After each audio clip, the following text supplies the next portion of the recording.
why Disney World became so insanely big the scale of a kingdom. There's a place in Central Florida that's larger than the entire city of San Francisco. It's bigger than Manhattan twice over. If you placed it on a map of Paris, it would swallow the entire city and still have room to spare. This place is a metropolis. It isn't a county seat or an industrial zone. It's a theme park. Or rather, it's what we call a theme park, though that term hardly does it justice. This is Walt Disney World, and it covers an area so vast that most people who visit it never see more than a fraction of what actually exists within its borders. Disney World sits on over 43 square miles of land. To put that in perspective, that's roughly the size of the entire city of Savannah, Georgia. It's double the size of Manhattan Island. It's larger than the entire country of Monaco. And yet, when most people think of Disney World, they picture Magic Kingdom, maybe Epcot, perhaps a hotel or two. What they don't picture are the thousands of acres of forest, the vast backstage industrial complexes, the miles of private roads, the power plants, the water treatment facilities, the employee cities hidden behind carefully maintained tree lines. They don't picture an entity that functions less like a tourist destination and more like an independent city-state. The question isn't whether Disney World is big. The question is why it became so impossibly, almost absurdly massive. And the answer to that question reveals something profound about vision, control, urban planning, and what happens when one man decides that the only way to build a perfect world is to own every square inch of it. The genesis of scale. To understand why Disney World sprawls across 43 square miles of Florida's swampland, we need to go back to California, to a place that was, by comparison, almost charming in its modesty.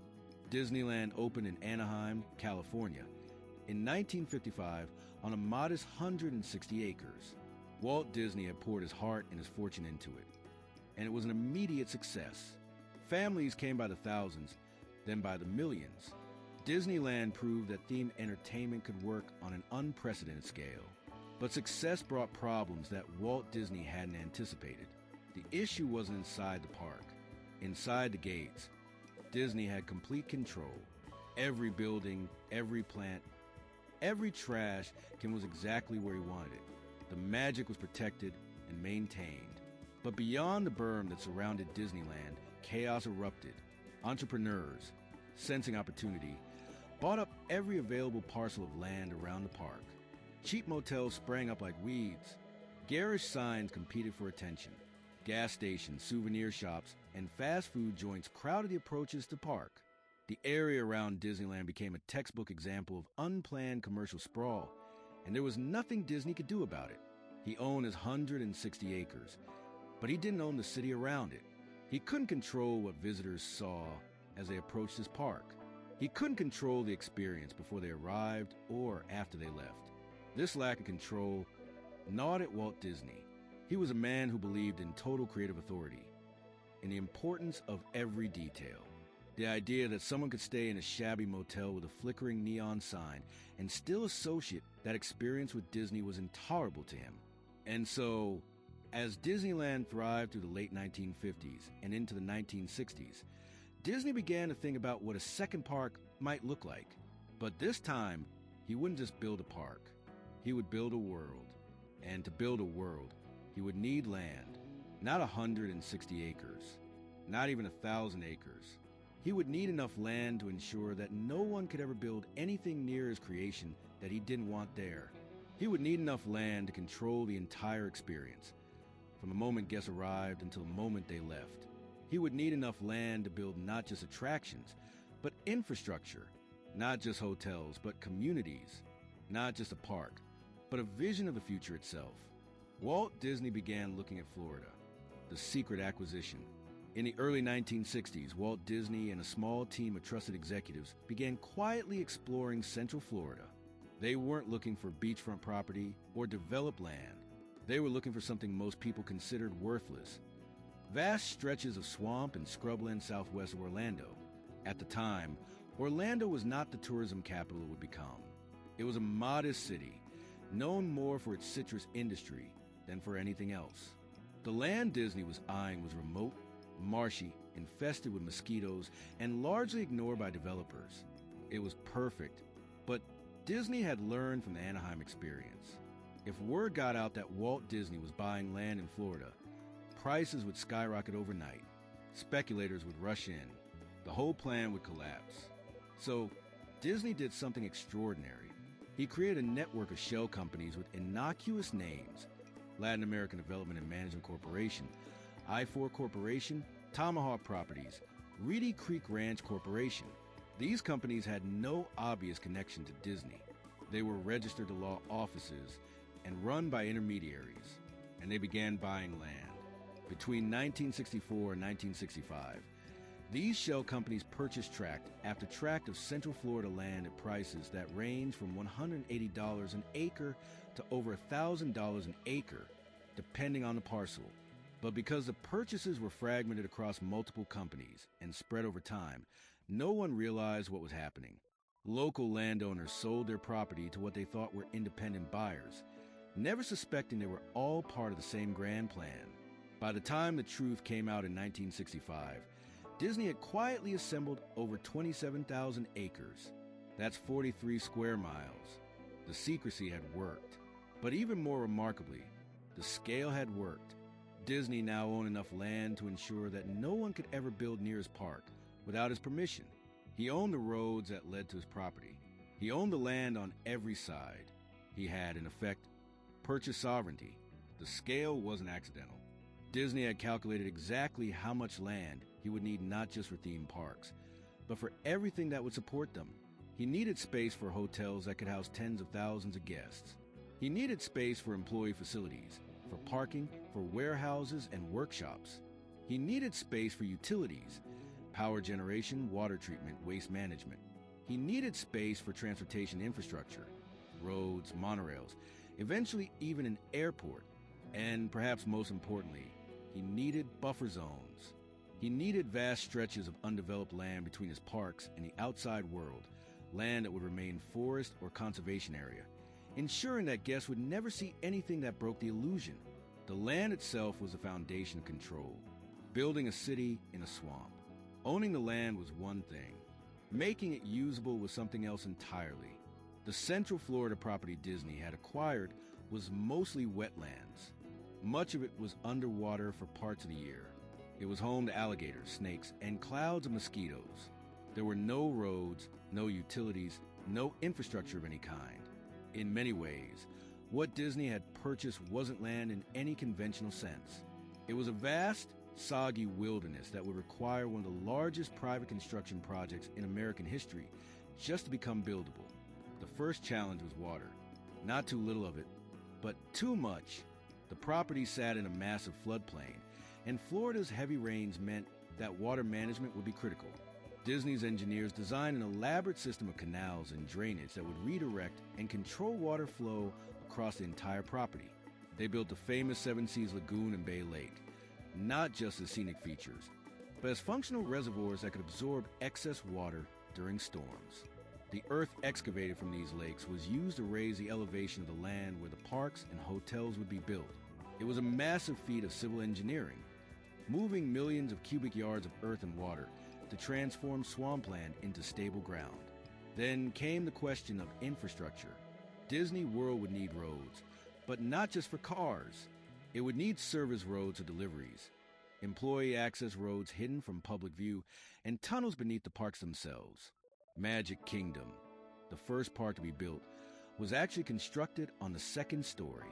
The ground level is a vast network of tunnels called utilidors, where employees move between different areas of park, where trash is collected and removed, where costumes are stored and deliveries are made. This meant that the park itself had to be built on a raised platform, requiring even more earth moving and construction. The scale of infrastructure needed was staggering. Disney World would require its own power generation capacity, capable of powering a small city. It would need water treatment plants that could provide clean water to tens of thousands of people daily. It would need sewage treatment facilities. It would need a private fire department, a private security force, and eventually even a private emergency medical service. These weren't luxuries. They were necessities for something operating at this scale, and they all required space. Lots of it. Walt Disney understood something that most theme park operators didn't. If you want to create a seamless, magical experience for guests, you can't rely on public infrastructure. Public utilities are subject to outages, delays, and standards that might not meet your needs. If Disney World was going to operate 24 hours a day, 365 days a year, it needed systems that Disney controlled completely. And that level of control required an enormous amount of land to house all the behind-the-scenes operations that made the magic possible. The climate equation. Florida wasn't chosen randomly. The location was strategic, both geographically and climatically. Unlike California, which has a Mediterranean climate with distinct seasons, Florida offers year-round warm weather. This was crucial for Disney's vision. He wanted a resort destination, not just a day trip theme park. He wanted families to come for a week, to stay in Disney hotels, to eat at Disney restaurants, to spend every moment of their vacation within the Disney ecosystem. Year-round operation was essential to that vision, and Florida's climate made it possible. But Florida's climate also presented unique challenges that affected how much land Disney would need. The heat and humidity meant that guest comfort required extensive air conditioning, shade structures, and water features throughout the parks. The frequent afternoon thunderstorms, especially in summer, meant that outdoor attractions needed to be balanced with indoor experiences.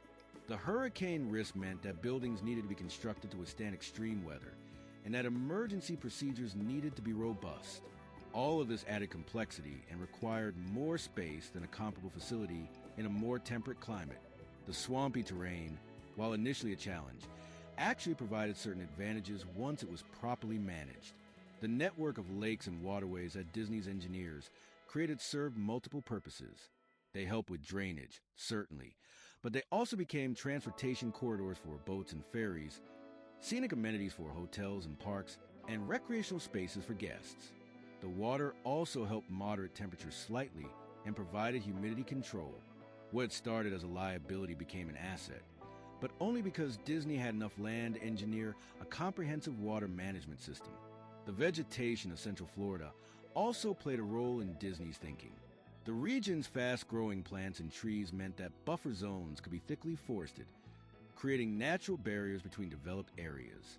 Disney understood that the illusion of being in a separate world required that guests never see the outside world. The dense Florida vegetation, combined with careful landscaping, made it possible to hide utilitarian structures, roads, and even entire resorts from view. But this only worked if there was enough land to maintain these buffer zones. A narrow strip of trees wouldn't suffice. Disney needed hundreds of acres of forest to ensure that no sightline broke the illusion. The transportation challenge. One of the least visible but most important reasons for Disney World's enormous size is transportation. Moving tens of thousands of people around a property efficiently and comfortably is an extraordinary logistical challenge. At Disneyland, the small footprint meant guests could walk everywhere. At Disney World, walking between parks would take hours. Disney needed a comprehensive internal transportation network, and building that network required vast amounts of land. The most iconic piece of this network is the monorail system. The monorail connects Magic Kingdom to nearby hotels and to the transportation and ticket center, where most guests park their cars. But the monorail isn't just transportation. It's an attraction in itself, offering views of the parks and hotels, creating anticipation and excitement. Building an elevated rail system required not just the track itself, but substantial infrastructure, stations, maintenance facilities, power substations, and most importantly, right-of-way. The monorail loops cover miles of track, and every foot of that track runs through property that Disney owns. In a denser environment, acquiring such right-of-way would be prohibitively expensive. Disney's vast land holdings made it possible, but the monorail serves only a fraction of Disney World's guests. Most people rely on buses. Disney operates one of the largest private bus fleets in the United States, with hundreds of vehicles running on a complex network of routes connecting parks, hotels, shopping areas, and parking lots. This fleet requires maintenance facilities, parking areas, fuel depots, and driver facilities. It requires miles of dedicated roads that are separate from guest traffic. These roads crisscross the property, mostly hidden from view, allowing buses to move efficiently without creating traffic jams in guest areas. Then there's the matter of private vehicles. On a busy day, Tens of thousands of cars arrive at Disney World. These cars need to be parked, and parking lots for that many vehicles require enormous amounts of land. Magic Kingdom's parking lot alone covers over 100 acres. But parking lots aren't just open pavement. They need to be designed with guest flow in mind, with tram service to move people from their cars to the park entrance, with landscaping to reduce heat and glare, with drainage systems to handle Florida's intense rains. All of this requires more space than just the bare minimum to fit the cars. And transportation isn't just about moving guests. It's about moving employees, goods, and services. Disney World employs more than 70,000 people, making it one of the largest single-site employers in the United States. These employees need to get to work, and they need to move between different locations during their shifts. The utilidor system beneath Magic Kingdom handles some of this, but across the entire property, there's a vast network of employee-only roads and pathways. Deliveries arrive constantly: food, merchandise, supplies, construction materials. These deliveries need to happen invisibly away from guest areas. That requires separate road networks and loading facilities, all of which consume land. The economics of expansion. Disney World wasn't built all at once. When Magic Kingdom opened in 1971, it was just one park, a few hotels, and a lot of empty land. But Disney's business model depended on constant growth. The company understood that to keep guests coming back, they needed to keep building. And because they owned so much land, they could build without ever worrying about running out of space. Epcot opened in 1982, 11 years after Magic Kingdom. It was radically different, larger, more ambitious, focused on technology and world culture rather than fantasy. Building Epcot required hundreds of additional acres for the park itself, plus more hotels to accommodate the growing number of visitors. Then came Disney's Hollywood Studios in 1989, followed by Disney's Animal Kingdom in 1998. Each new park was an enormous construction project, requiring not just the attraction areas, but all the supporting infrastructure: parking, transportation links, utilities, employee facilities. But the parks were only part of the expansion. Disney realized early on that the real money wasn't admission tickets. It was in hotels. If Disney could get families to stay on property for their entire vacation, they could capture nearly every dollar those families spent. This required building more hotel rooms than any single resort had ever attempted. Today, Disney World has over 30 resort hotels with more than 30,000 rooms. These hotels range from budget-friendly value resorts to ultra-luxury properties. Each one requires land not just for the buildings themselves, but for parking, recreation areas, restaurants, and landscaping. A typical Disney resort occupies as much land as a small neighborhood.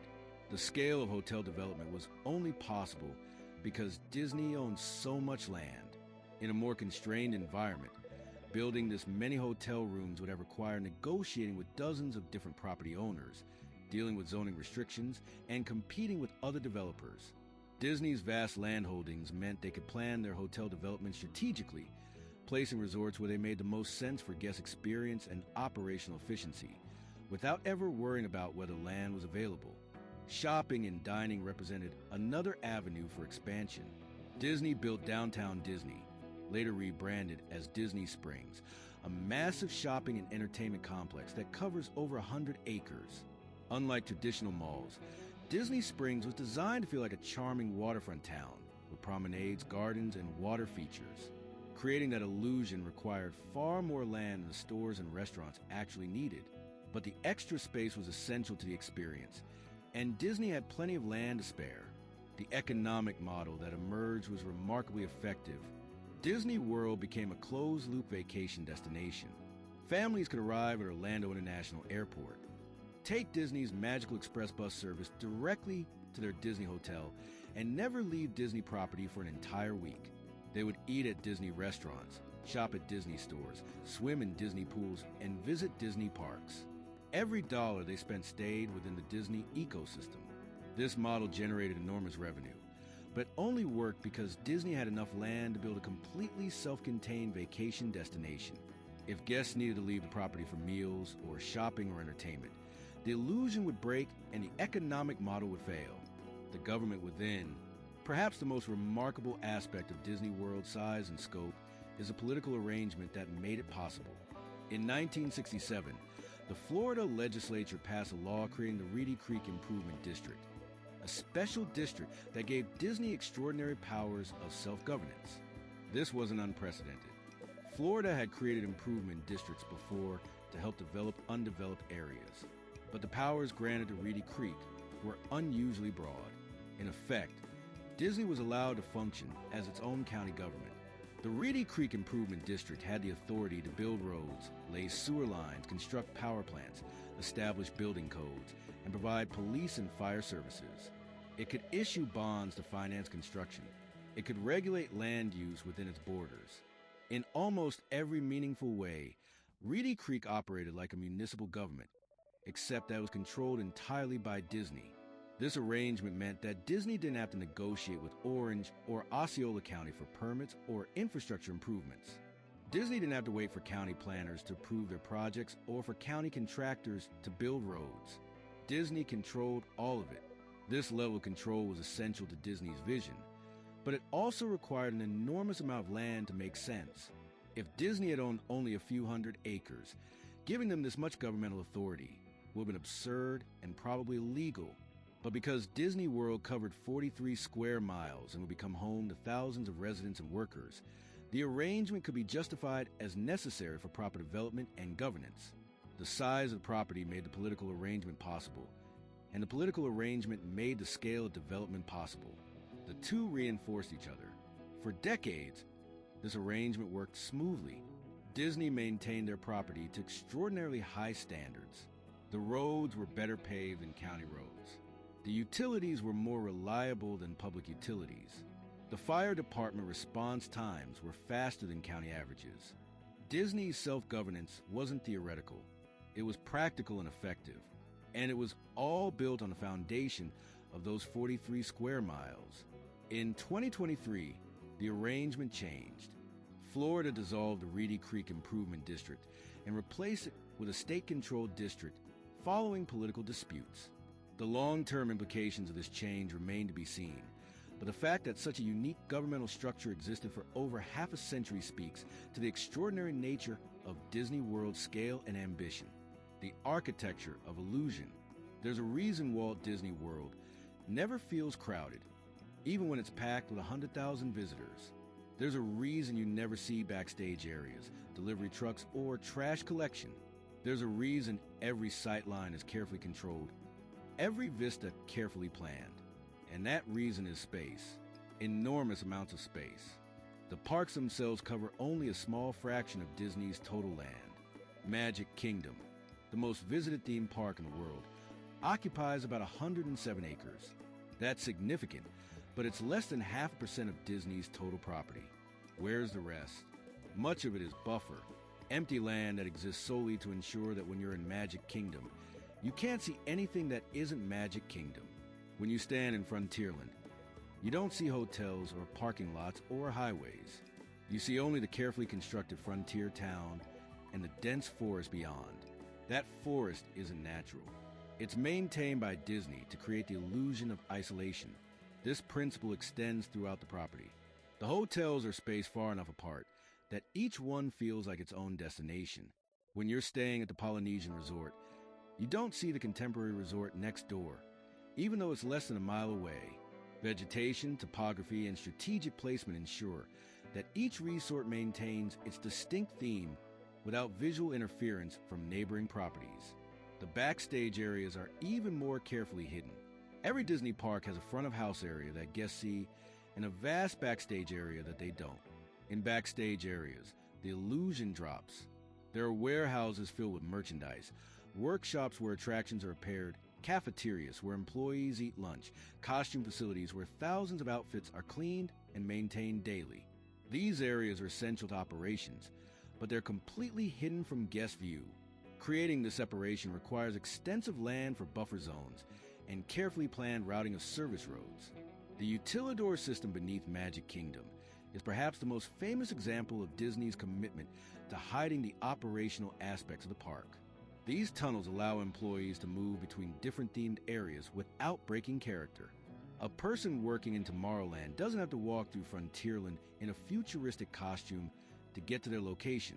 They travel underground, maintaining the illusion.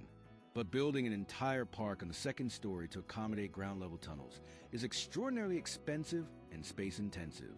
It was only feasible because Disney had unlimited room to pile up the earth needed to raise the entire park. Even Disney's approach to parking demonstrates this commitment to illusion. The massive parking lots are located far enough from the park entrances that guests don't see oceans of cars when they arrive at the gates. Trams transport guests from their vehicles to the transportation and ticket center, and from there, they take either a monorail or a ferry across the Seven Seas Lagoon to reach Magic Kingdom.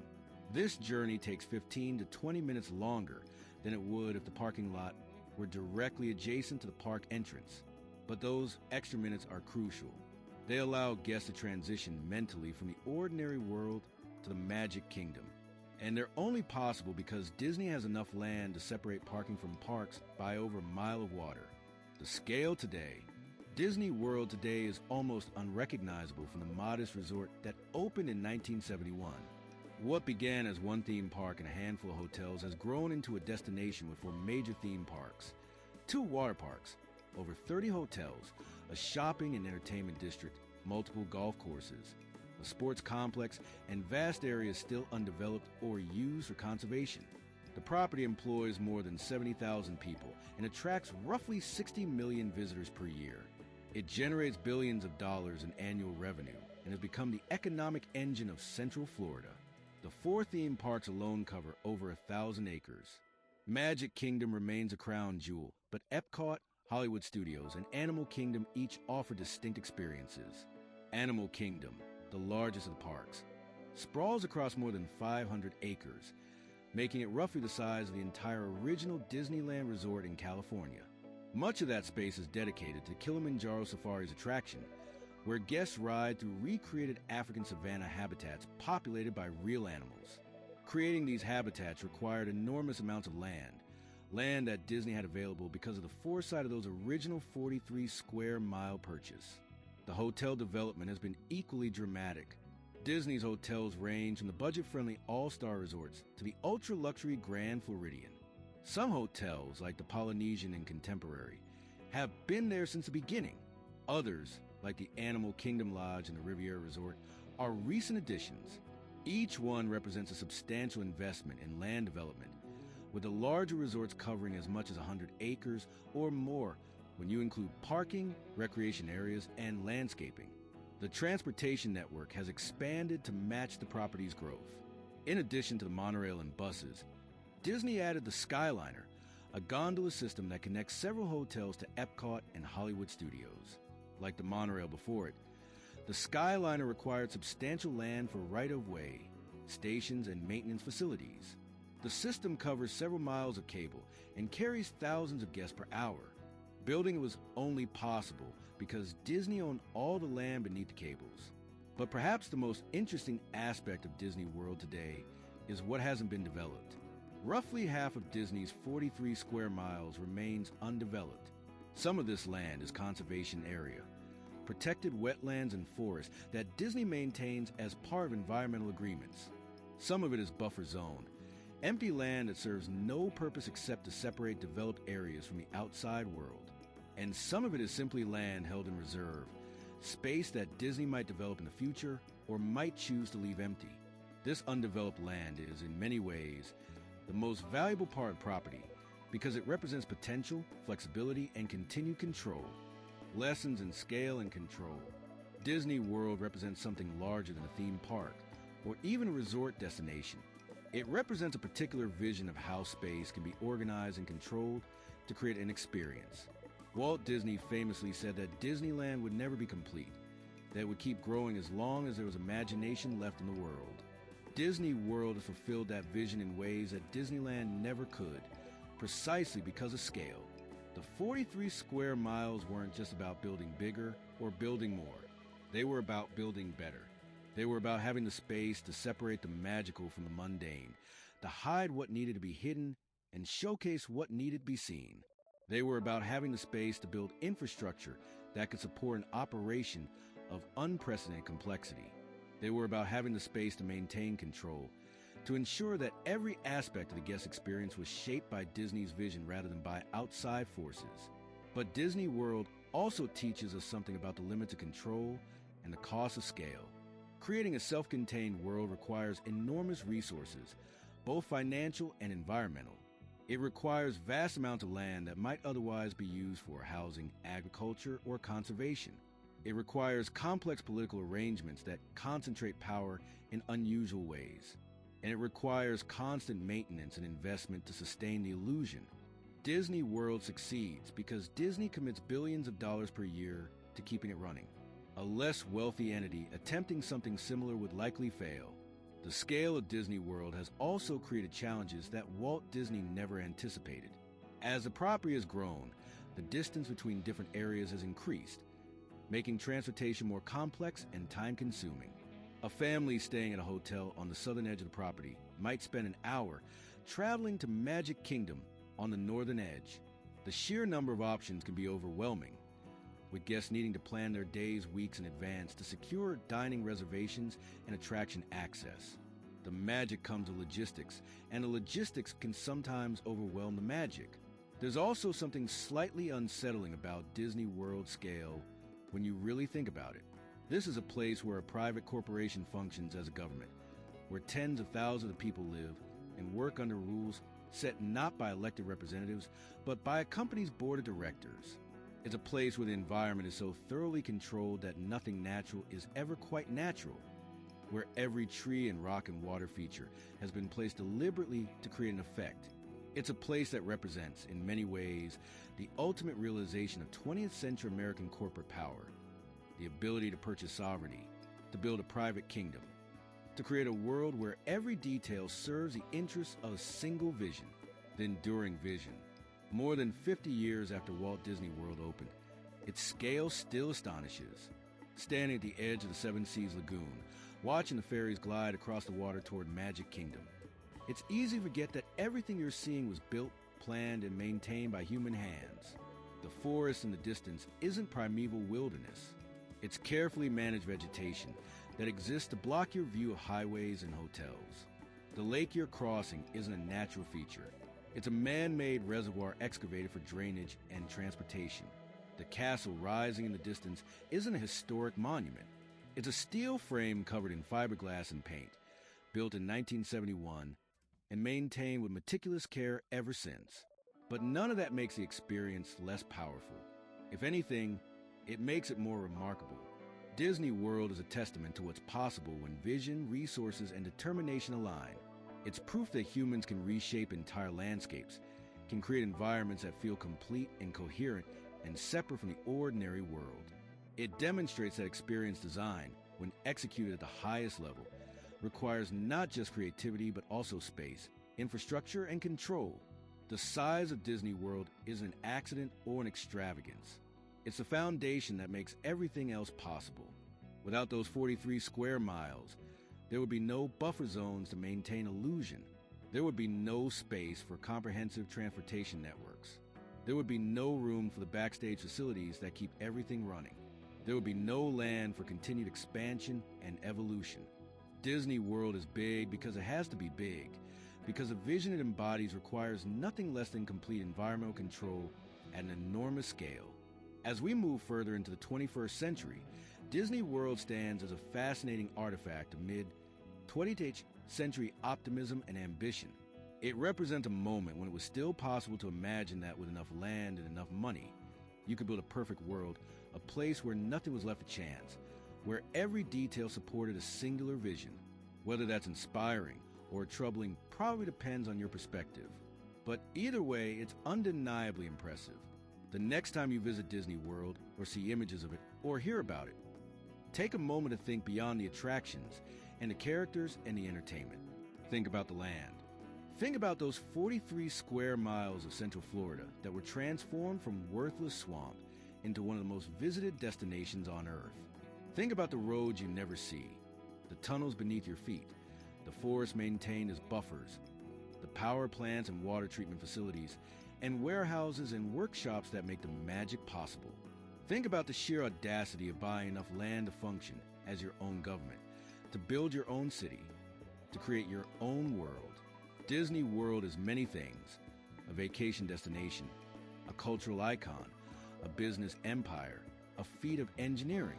But perhaps most fundamentally, it's a reminder that scale matters. In a world where most of us live in spaces we don't control, move through cities we didn't design, and experience environments shaped by countless competing interests, Disney World stands as an example of what happens when one vision, backed by enormous resources, gets to shape every inch of a vast landscape. It's a place where the size isn't just impressive, it's essential, and that makes all the difference. Thank you for watching. If you found this exploration of scale, vision, and control thought-provoking, consider how the spaces you inhabit were designed, who controls them, and what that means for the experiences you have within them. Until next time,